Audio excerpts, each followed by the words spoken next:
On February 4, 2026, Meghan Markle touched down at Dubai International Airport, expecting a familiar rhythm: luxury lounges, discreet handlers, and a tightly scheduled itinerary built around influence and access. According to sources close to the situation, her visit was planned weeks in advance and included high-end brand promotion meetings, quiet conversations with regional media executives, and a private dinner with international golf and lifestyle investors tied to a March campaign launch. Dubai, after all, is a city known for discretion, global connectivity, and welcoming elite figures who move quietly but powerfully. Instead, within minutes of arrival, the plan unraveled. Meghan was intercepted by UAE border officials and escorted, not forcefully, not publicly, into a private interview room. There were no raised voices, no visible confrontation, and no criminal allegations. Her passport was briefly examined, routine questions were asked, and then the verdict came down with surgical calm. Entry denied. No explanation, no appeal, no negotiation. What happened next is where this incident shifted from a quiet immigration decision into an international headline. Rather than contacting the US consulate, where she remains a citizen, Meghan reportedly attempted to invoke British royal channels. According to diplomatic observers, she requested support based on her marriage to Prince Harry and her status as the mother of 2 royal children, arguing that her visit carried reputational and symbolic weight tied to the crown. It was a move rooted in old assumptions, ones that no longer held institutional power. That request went nowhere. Within 24 hours, Buckingham Palace issued a statement that was as short as it was devastating. Released on February 5, 2026, under Prince William's authority, it read, "The British royal family will not provide diplomatic sponsorship for Meghan Markle. She no longer represents the crown in any form, nor is she authorized to invoke our name for private endeavors." The language was deliberate, clear, final. For the first time in modern royal memory, a senior royal figure had publicly and unequivocally disavowed Meghan Markle, not through leaks, not through anonymous briefings, but through a formal statement issued via Buckingham Palace's Global Affairs Office. There was no ambiguity, no soft phrasing, no space left for interpretation. The statement went further, clarifying that Meghan's current travels, business activities, and affiliations are not coordinated with, endorsed by, or recognized by the royal household. Diplomatic authority, it emphasized, rests solely with His Majesty's government and accredited consular channels, not marital history, media status, or symbolic titles. So what triggered such a public rebuke? According to senior UAE border officials and regional diplomatic sources, Meghan arrived on a commercial private class flight, expecting what one insider described as a soft landing. Her team anticipated discreet handling, minimal scrutiny, and a seamless transition into Dubai's elite business ecosystem.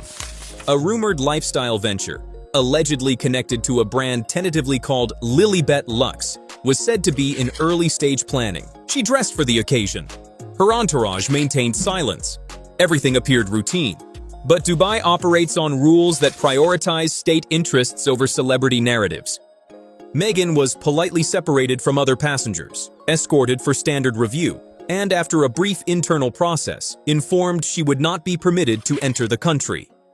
Under Article 11 of UAE federal law governing entry and residence, border authorities retain full discretion to deny entry without providing justification and without recourse. Within an hour, she was escorted back to the terminal and placed on the next outbound flight. No photographs surfaced, no paparazzi captured the moment, no official UAE statement followed. Meghan reportedly left Dubai in silence, but the real crisis didn't begin with the denial itself. It began with what she tried to leverage afterward, and who finally, publicly, refused to stand behind her. According to multiple diplomatic sources, Meghan Markle did not reach out to American officials after being denied entry into Dubai. Instead, she attempted to activate British diplomatic channels, claiming entitlement to special consideration based on her continued marriage to Prince Harry and her status as the mother of 2 children styled as Prince and Princess under legacy conventions tied to Queen Elizabeth II. A senior source within the UAE's Foreign Affairs Network confirmed that Meghan's representatives argued her situation carried royal sensitivity, suggesting that her travel complications could have broader diplomatic implications. The request reportedly cited her need to return quickly to California for school-related matters involving Archie and Lilibet, an issue that, according to palace records, had previously intersected with jurisdictional questions involving California Child Services and had reached internal royal briefings as recently as 2025. That request was formally forwarded to Buckingham Palace for verification. What came back was not clarification, but rejection. Prince William's response to UAE counterparts was direct and unambiguous. Meghan Markle's current travels, he stated, are a matter solely for appropriate consular authorities. The royal household would not intervene. The message carried more than procedural weight. It was a diplomatic line drawn in ink, not pencil. Within hours, it was reinforced publicly. A senior palace statement confirmed what had long circulated quietly in royal and diplomatic circles. Meghan Markle is now regarded as a private citizen with no standing, authority, or entitlement to invoke royal affiliation for any personal, commercial, or political purpose. Princess Anne later underscored the point in a brief side statement, emphasizing that while family ties remain, institutional representation does not. Any attempt to project royal association, she said, violates the terms agreed upon during their 2020 departure. The language was decisive. There would be no ambiguity going forward. Meghan's team responded with silence. No statement, no clarification, no pushback. Prince Harry made no public appearance, nor did he issue any comment. But behind the scenes, both UAE officials and palace insiders confirmed that Meghan's attempt to enter Dubai under implied royal immunity had been logged, assessed, and rejected. The consequences were immediate. All planned media appearances and brand meetings in Dubai scheduled for March 2026 were quietly cancelled. A rumored expansion into Saudi Arabia, previously floated as a potential next market, was abruptly placed under internal review. According to regional business sources, Riyadh's leadership expressed concern over reputational volatility and alignment risks. The doors Meghan once assumed were open now appeared firmly sealed. But the Dubai rejection did not happen in isolation. It marked the visible peak of a much deeper unraveling, one that had been building across multiple fronts. Property records and court filings in Santa Barbara County reveal that Meghan and Harry were not preparing to relocate by choice.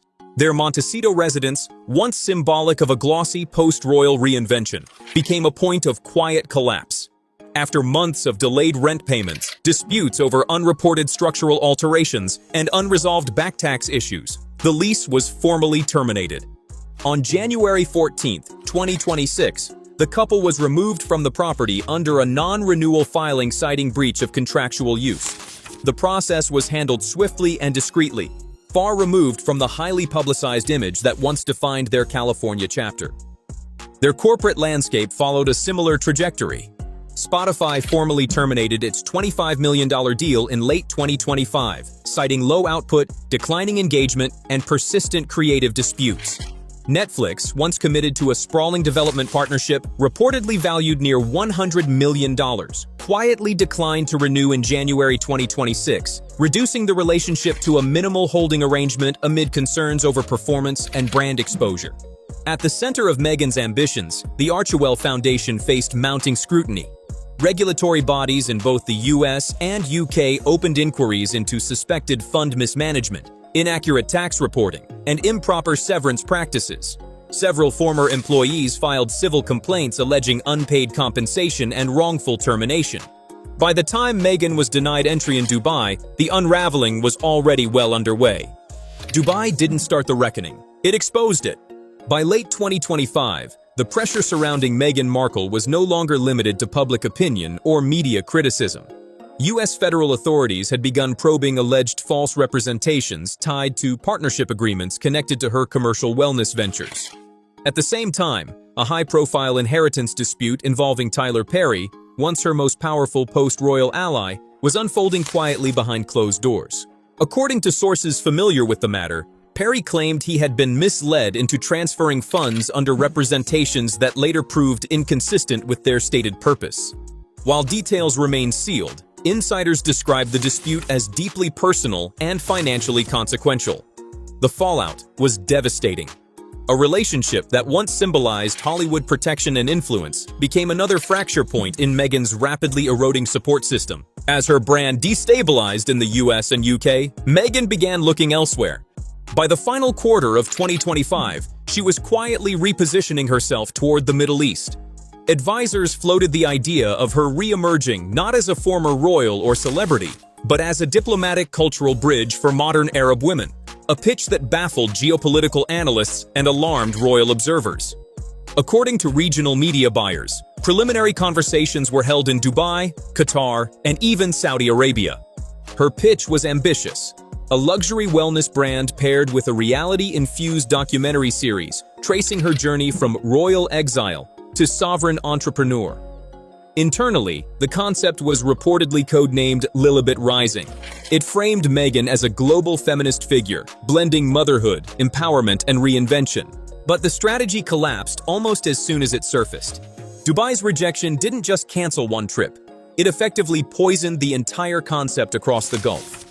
Saudi Arabia reportedly froze all exploratory talks within days, citing concerns over Meghan's expanding legal exposure and unpredictable public behavior. Regional media in Kuwait and Bahrain published pointed editorials warning against Western fame figures carrying unresolved political and institutional baggage. The Middle East, once viewed by Meghan's team as a reset button, turned cold. Her public relations advisors attempted rapid narrative pivots. First, victimhood, then rebirth, then global feminism anchored in motherhood. But each attempt triggered renewed scrutiny. Staff mistreatment allegations first reported by Palace aides in 2021 resurfaced with fresh testimony. Claims of emotional manipulation in her Netflix miscarriage episode were revisited, criticized as exploitative rather than authentic. Long whispered rumors surrounding donor narratives and unresolved questions about Archie and Lilibet, never publicly clarified, continued to circulate in elite diplomatic and financial circles. More damaging still was the lack of transparency around Meghan's business models. Were they philanthropic, commercial, hybrid? Regulators increasingly classified her ventures as high-risk entities straddling unclear legal boundaries. One Middle Eastern diplomat summarized the issue bluntly: "She is too famous to ignore and too unstable to embrace." For those within the region's diplomatic ecosystem, Meghan's denial of entry into Dubai was not surprising. It was neither impulsive nor emotional. It was calculated. Under UAE Federal Law No. 6 of 1973, updated within the Immigration Code, border authorities possess absolute discretion to deny entry to any individual without explanation or appeal. This authority is applied routinely, but rarely to someone of Meghan's global profile. What made her case different was not who she is, but what she represents. Dubai's leadership prioritizes image stability, geopolitical neutrality, and brand certainty. Meghan Markle, at that moment, embodied volatility, legal ambiguity, unresolved disputes, and escalating institutional fallout tied directly to Windsor. The decision was simple: Dubai would not gamble its reputation on uncertainty.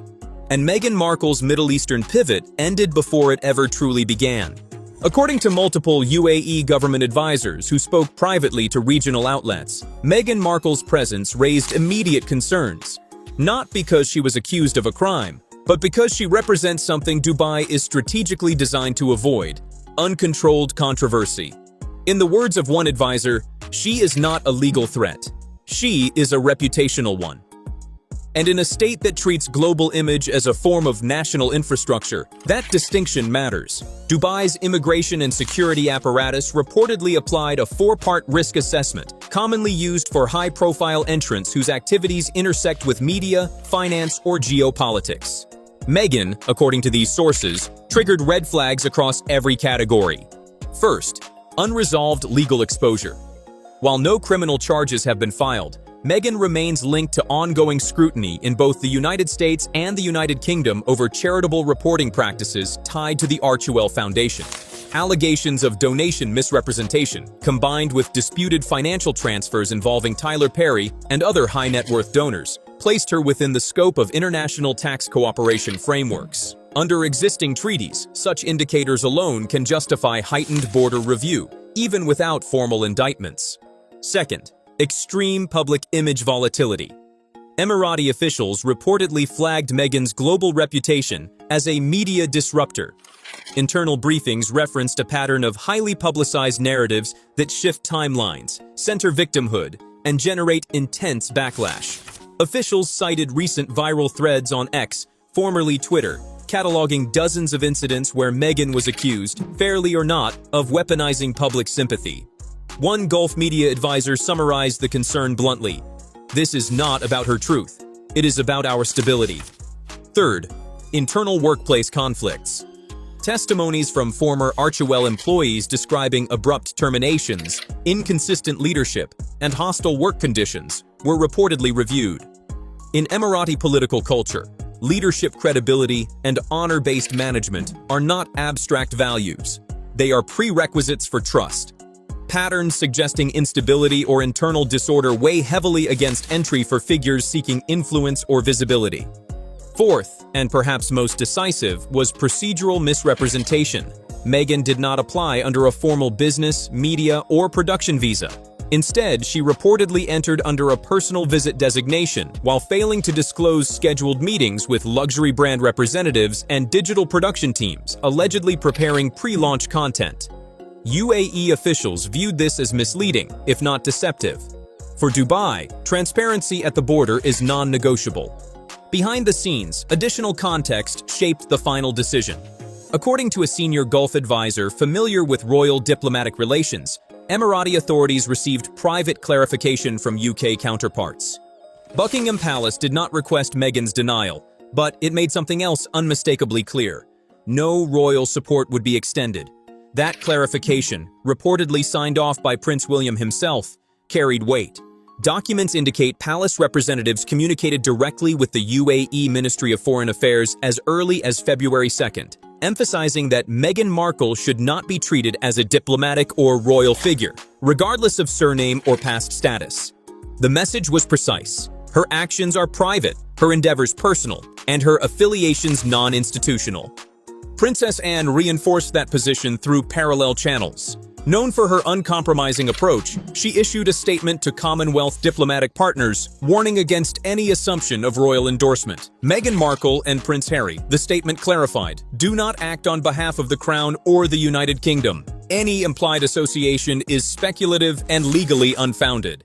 The use of royal titles or family connections for commercial leverage was explicitly discouraged.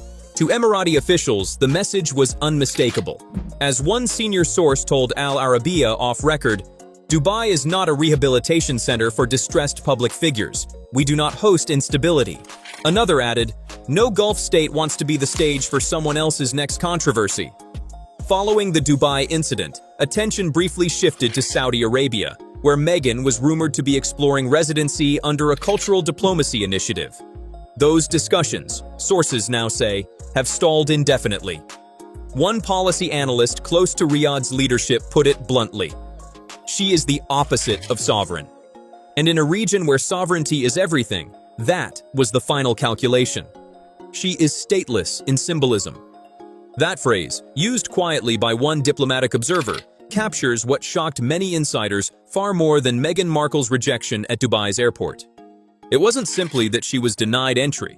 It was that, once again, she attempted to invoke the very institution she had publicly denounced, legally challenged, and emotionally severed ties with: the British royal family.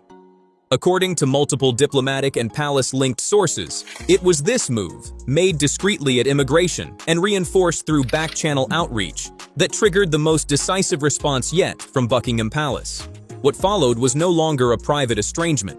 It became an institutional firewall, deliberately constructed to prevent any further use, misuse, or implication of royal affiliation. Prince William's involvement was neither impulsive nor symbolic. Sources inside Clarence House and the UK Foreign Office confirmed that conversations about Meghan's growing international activity had already been underway well before February 4th. Her increased travel, quiet brand negotiations, and attempts to reposition herself as a global humanitarian figure, often framed in vaguely royal terms, were being tracked as reputational risks. But the moment she attempted to bypass US consular channels in Dubai and seek royal diplomatic consideration, that ambiguity ended. A senior advisor close to Prince William explained it this way: There was consensus across senior royals. Meghan cannot selectively wear the crown abroad while rejecting its authority at home, especially not while leveraging it for personal and commercial advantage. That line, insiders say, was the final red line. Prince William's public statement on February 5, 2026, was intentionally brief but carefully engineered. In clear language, it stated that Meghan Markle does not represent the crown in any capacity. No royal diplomatic assistance would be extended to her, regardless of her marriage to Prince Harry or her status as the mother of royal-born children. Any consular matters, the statement clarified, fall solely under U.S. jurisdiction. This was not a subtle correction.